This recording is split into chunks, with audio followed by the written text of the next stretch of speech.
As Sarah mentioned, today's presentation has been divided into two pieces.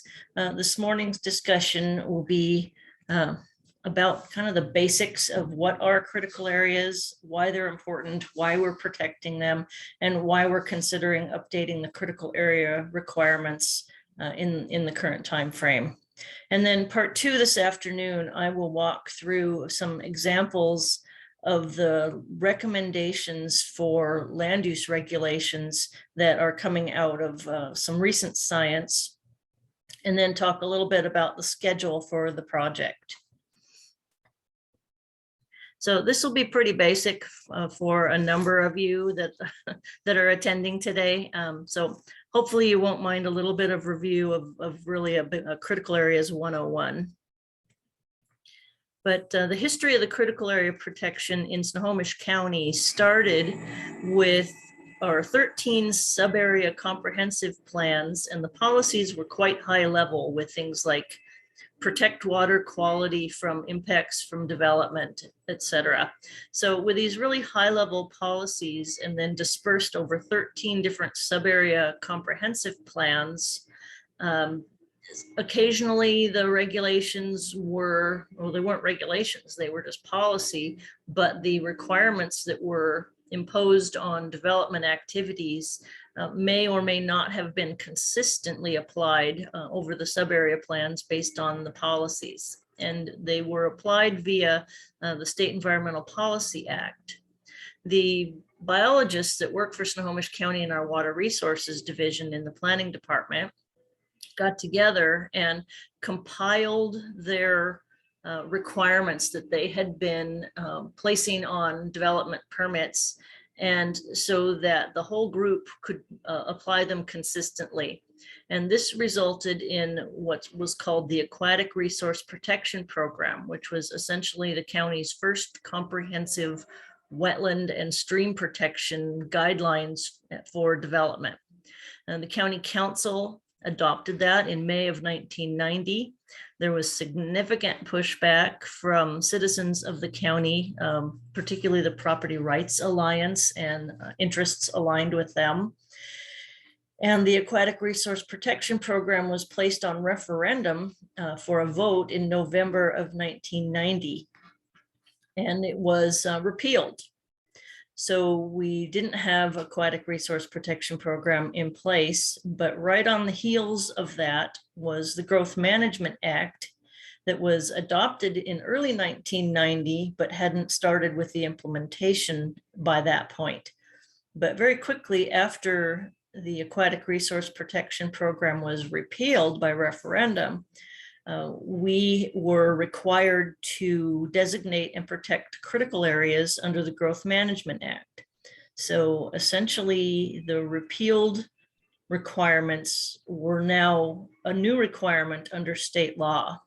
So this was seen as kind of a hidden agenda from on the part of the county by the property rights groups. So it was a bit of a fight to work through the state requirements to apply critical area protection for that first round of regulations. I don't believe they were adopted until 1996. But the Growth Management Act requires protection of fish and wildlife habitat areas, including streams, lakes, marine shorelines, and terrestrial wildlife habitat for what's labeled as critical wildlife species. It includes frequently flooded areas, which is essentially the 100-year floodplain, the geologic hazard areas, which include landslide, erosion hazard areas, channel migration zones, earthquake liquefaction zones and fault lines, mine hazard areas where there's potential for collapse, tsunami hazard areas, and rather than focus primarily on the protection of these hazard areas, the focus of the regulations is protection from these hazards. Then we also have critical aquifer recharge areas, which include sole source aquifers and wellhead protection zones, and areas where there is high levels of recharge to the groundwater. And then, of course, everyone's favorite wetlands. This was the area of the greatest contention against the Aquatic Resource Protection Program. So a little bit more on the basics. What the Growth Management Act requires is a protection standard that is labeled as no net loss of functions and values. This is not no net loss of physical area. It's no net loss of function. This was not established in the state law, in the RCW. This was established by court decision, and actually it was a Snohomish County case. The Growth Management Act also requires special consideration for anadromous fish. So there is additional focus on that particular group. The mitigation sequence is required, and that is initially to avoid impacts. And if avoidance is not possible, then to minimize and mitigate impacts. Our code does require this mitigation sequence. The regulations are also required to be based on the best available science, and there is a whole section in the Washington Administrative Code that describes what best available science should be and what criteria should be applied to determine whether what you have in your hand is a best available science research document. And there is preference in the Growth Management Act for science produced by state agencies. There is also a periodic review requirement, which is essentially the why we are looking at updating our critical areas regulations in this particular growth management cycle. The requirement is to review the regulations, and that review could ultimately result in identifying issues that require updates. And that updates are pretty likely in this review cycle. A quick word about what are functions and values, where we are supposed to achieve a no net loss. The functions and values are essentially the ecosystem services performed by the critical areas and by buffers. Buffers are the primary means for protecting water-based critical areas. The hydrologic functions include the movement and storage of water and organic materials and sediments, flood and stormwater attenuation, and the groundwater and stream recharge. The habitat functions are both terrestrial and aquatic habitat, and the microclimate that necessary to support the bugs that the fish eat, and habitat forming processes that occur as a joint effort, essentially, between the water and the buffer itself, where there's recruitment of large woody debris, there is nutrients added to the system, and beach replenishment as sand moves through the drift cells and off of the feeder bluffs and onto the beach, and then down the beach through the drift cells to create beach habitat and provide for nearshore. And then water quality is a key component, where the buffer and vegetation filter the sediments and the pollutants and help protect water temperature and reduce turbidity. So these are the functions that we're supposed to be protecting with critical areas, and I will walk through some of the code requirements that apply. I'm not going to go into detail unless there are questions specifically about the code, but there are a couple of tools that are used in the critical area regulations, and we have 3 chapters. We have the Wetlands and Fish and Wildlife Habitat Conservation Areas chapter that's in Snohomish County Code Chapter 3062A. We also have the geologic hazard piece that is in 3062B.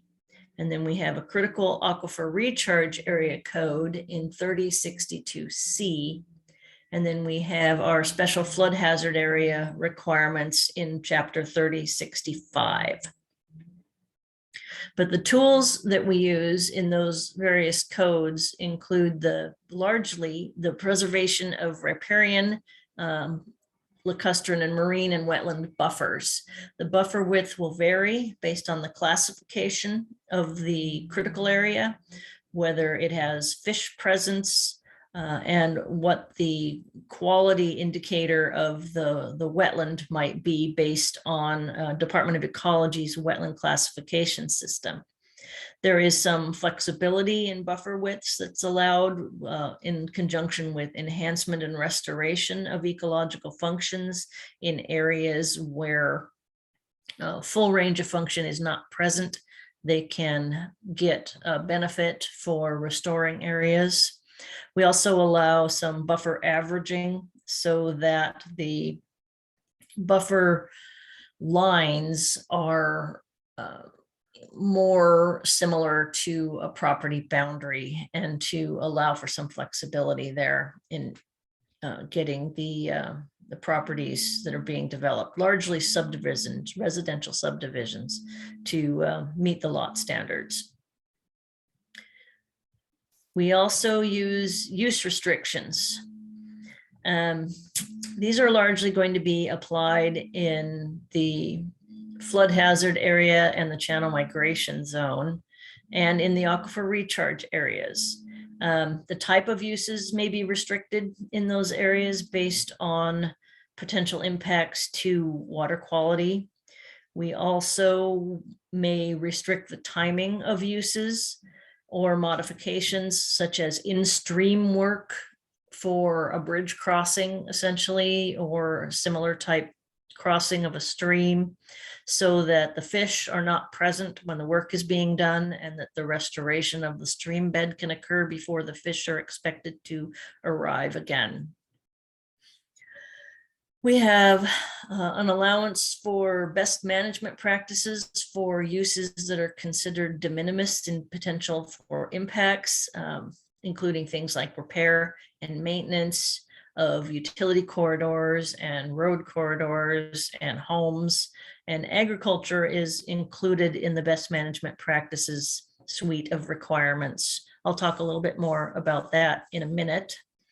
And then we have, particularly in the life, health, safety areas, the geologic hazard, the flood hazard zones, we would require avoidance and setbacks from those areas, and minimal disturbance of vegetation, particularly in landslide hazard areas, such that things like view corridors, clearing of banks and steep slopes are pretty much restricted. And I see something in the chat, so I'm going to go up there real quick before okay, that's not for me. Great.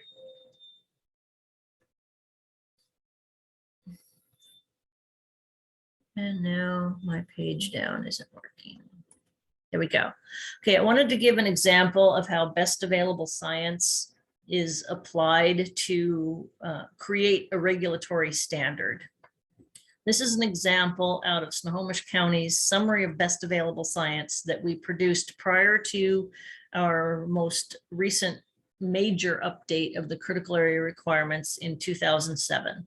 We've updated them a few times since in response to events and in response to issues that we've had with implementation. So there's been a few updates since 2007, but 2007 was really a major overhaul of the original 1996 critical area regulations. And this was the first round of update where the best available science provisions were included in the Growth Management Act. So we prepared a document that I will show you more about this afternoon, but this is an example from the document where, if you look at 4 different components of the value of a buffer, for the litter fall to add nutrients to the system, to provide root strength, to prevent erosion and sedimentation and turbidity in the water, to include shading to protect temperature, and to recruit coarse woody debris to the streams. The ideal distance where all of these functions are nearing 100%, and then as you get greater in distance away from the ordinary high water mark of the stream, you get diminishing returns in value of over distance for these particular functions. And the distance where these converge is at about one site potential tree height. And this was based on, I believe this one was 100-year site potential tree height of the dominant species. And so that essentially is one of the larger buffer widths that the county requires on streams that have anadromous fish in them. The buffer requirement is 150 feet, and it was determined based on this type of analysis. Different buffer widths and different vegetation and different slope and different soils, buffer widths can, the function of the buffer can vary by distance. And some of the buffers are really effective that are pretty narrow for potentially for filtration function. But for large woody debris and some of the other functions, you need to go a little further away from the ordinary high water mark to provide a full suite of protection for the water quality and the habitat.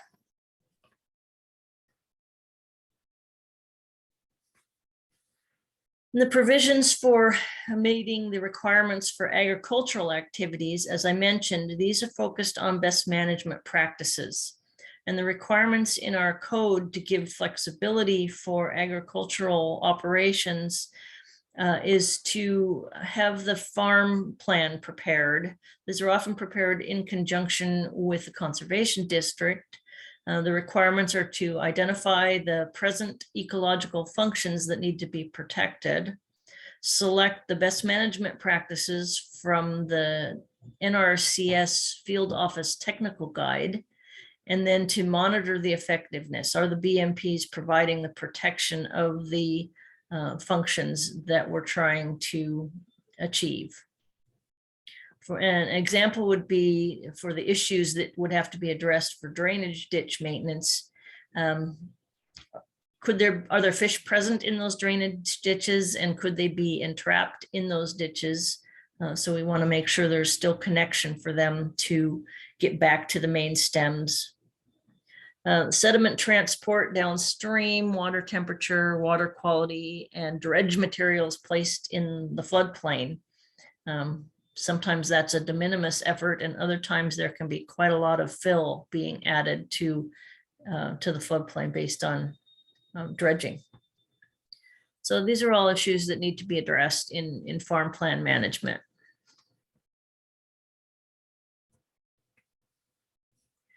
So the requirements for the 2024 update come out of the periodic review requirements. The review and update for critical areas will look for any changes in the Growth Management Act that would need to be reflected in our code. Court decisions that establish legal interpretations, such as the no net loss standard that was established, I think right after our first set of critical area regulations was adopted in '96. There may be additional court decisions that have come down the pipe since then, or actually since 2006 is really kind of our date for looking back for science and code and court decisions, et cetera. Any updates to new BAS documents, best available science? I've been collecting some, and I will share a couple of what I've found later this afternoon. We get regional policy changes, local direction and priorities from elected officials, and implementation issues that we have identified related to our permit review process, and clarity of improvements to the code. So these are the key components of change that would be reflected in an update to the critical area requirements. We don't have a draft code yet for an update. We are still in the gathering of the science and science review stage. So I don't have a draft code to share at this point. I will talk more about that when I get to the schedule discussion this afternoon. One issue that comes up a lot for farming is the voluntary stewardship program. This was essentially resulted from issues and concerns from the farming community that critical area protection was likely to take good agricultural land out of production and placed into what they call, refer to as the big dumb buffers. So the voluntary stewardship was produced by or from recommendations from the Ruckelshaus group. And essentially it is a plan that is approved by the State Conservation Commission. It's a local plan that is approved by the State Conservation Commission that talks about what methods and what efforts the county and the farmers can take to protect critical areas. It is a collaborative process, much like the structure of SLS with farming, environmental groups, tribes, local jurisdictions, all involved to produce the work plan. The work plan then goes to the State Conservation Commission for approval. The voluntary stewardship program has some money attached to it to assist in implementation of the work plans. And when it was initially, when they began in 2011, they had a sign up for the counties to opt in to the voluntary stewardship program. And you can see the little map there that this is right from the State Conservation Commission's website. I'm not sure how up to date the map is, but there's 27 counties. The green ones have approved plans and the blue ones are still working their way through getting their work programs approved. And if these counties all applied in 2011 to opt in, and this is 2022, it appears to be taking quite some time to get those work plans approved. I'm not sure what the issues are. I haven't really tracked this. Snohomish County did not opt in. Just this past legislative session, there was legislation that would reopen the enrollment period for the voluntary stewardship program so that the counties in gray there could opt in if they so chose. That legislation did not pass in 2022, but my understanding is that it may come up again in the next legislative session in 2023. So we'll be watching for that. And if it does open up, we would reach out to the farming community and groups like SLS and the Farm Bureau and the Ag Board to determine whether they would want the county to opt in at this second option. So this may be an upcoming issue, and if it doesn't pass in 2023, it would be unlikely to make it into a code update in this round. But if they open it up later, we can address that at that time. So that pretty much covers the basics that I had planned for this morning. And if you have any questions, I'd be happy to entertain. So a couple of things in chat. And it says that all the plans have been approved. That's cool. That's good news because I know it was taking some time and some of the plans were being sent back for additional work. Yeah, and I just wanted to clarify, Terry, that when the VSP plans go to Conservation Commission, they actually go to the technical committee. That is a group that involves Department of Ecology, Fish and Wildlife, and Department of Ag, as well as commission staff. And they're very, they're very good and very critical. I did this with them with San Juan County's VSP, and they sent it back, you know, no, you need to do better in these sections. And we did. We took it back to the group and improved our monitoring plan and took it back to them. So from my perspective, they were doing a really good job. I would encourage Snohomish County to consider it. I thought it was a good program.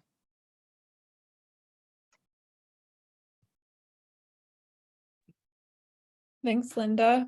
Does anybody else have questions for Terri or other things they'd like to mention to the group? Linda, this is David Roberts. I'm wondering what kind of a process did you have in San Juan County to move that along? It was yeah. So we developed the work group, which included people from agriculture, farmers, from our ag board up there, the county staff, state staff. We had a nonprofit environmental organization up there that was included, and we had a little bit of engagement from tribal staff. Terri and Patty came to a couple of our meetings. And it was about a 2-year process to develop it. We developed a very robust monitoring program to illustrate the functionality of the working buffers that we were trying to establish. And yeah, it's that I left it right after. I mean, I worked through that 2-year period and got it approved through the state. And then that's when I left San Juan County. So how it's been implemented is probably not exactly as we had intended. But I do know they're still working on it. Thanks, Linda. Mm-hmm.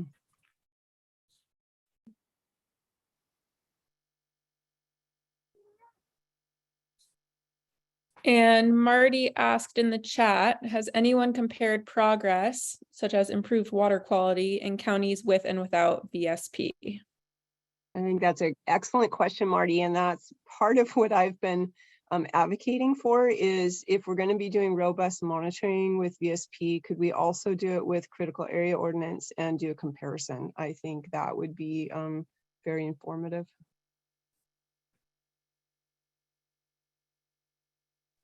Thanks, Linda. Any other questions or thoughts from the group?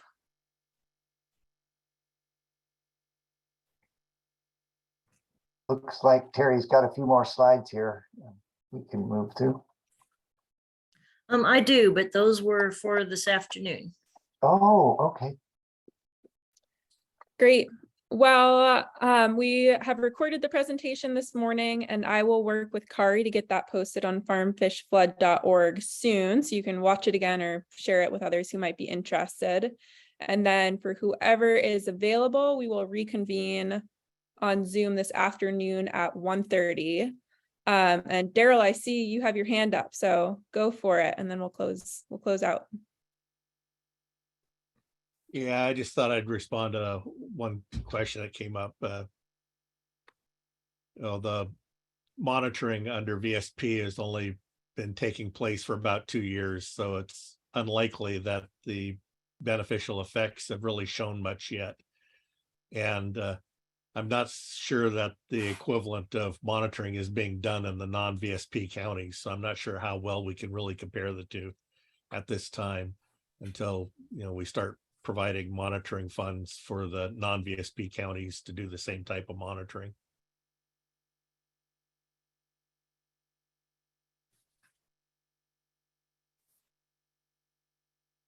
That's a good point. Thank you, Daryl. Great. Well, for anyone who wants to continue the conversation, we can keep the Zoom meeting open for a little while longer. Otherwise, I hope to see many of you at 1:30 this afternoon. And Terri, thank you so much for the presentation today. That was really great. Oh, you're certainly welcome. Turned out a little shorter than I thought it would be, but I wanted to cover kind of a 101 and keep that a bit separate from kind of the next steps in our update. Yeah, that's great. Yeah, Terry, I'd just like to mention, that was a really, really good PowerPoint presentation. It was really clear. It was really a good 101 primer to GMA and everything that's going on. One of the better ones I've actually sat in on. So good work on your behalf. Well, thanks, Kirk. Appreciate that. You've probably seen a number of those. Yeah, and you know, it's a difficult and complex process. And I thought that the PowerPoint presentation and the way you presented it really kind of laid out the steps and the different areas really well. So thanks a lot. Appreciate that. I'll probably be stealing it to use with some of my staff to have them watch the recording. You are welcome to have it. Thank you. And just to remind everybody, SLS will be trying to help Terri with her update. So we will have a call for a small group to look over what the current program looks like and codes, and probably have Terri involved in that and see if there are any recommendations from SLS for improvements in the future. So I'll be eventually calling for volunteers who'd like to participate in that, and similar to the way that we address the comprehensive plan updates. I'll volunteer. Excellent. Thank you, Kurt. Noted. And I do want to do a call out real quick too. We have another code working its way through the development and review, public review process, and it's a water code related to drinking water and requirements to attach to or connect to existing public water systems in preference over drilling new permit exempt wells. Kirk and I worked on a lot of this issue together and some of the WIRA plans with ecology. So if there's interest in walking through that code at some point, I would be happy to share an overview of that one. Yeah, thanks, Terry. I didn't respond to you, but I did forward the information down to some of our water guys that were also part of that Hearst process with us out of Olympia, Megan and Tristan and those guys down there to look at and review. So they are taking a look at that. And I think they have a new person down there too. So hopefully I'll hear back from them with any sort of comments on it as well. That'd be great. Thanks, Kirk. Yeah, well, I sent it out on July 1st to a group of stakeholders and asked for comments by September 9th. But that is just the early phase of commenting. I'm not expecting the Planning Commission to start until late October, possibly hearing in November, and then council would follow. So those are additional opportunities for public input if anyone is interested in reviewing that and commenting on it.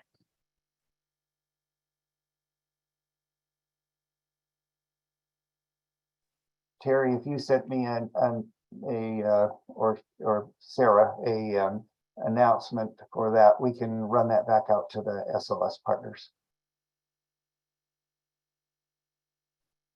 I can forward you the email and the attachments. Water code isn't necessarily going to specifically address farming activities. It is largely focused on building permits where a potable water supply is required. So it doesn't have a huge amount of overlap with SLS other than related to the in-stream flows and maintaining water levels for fish. Maybe we can just give you some positive strokes and say it's going in the right direction. It's one of the hardest codes I've ever had to write. Water law is really complicated. It's also very hard to read.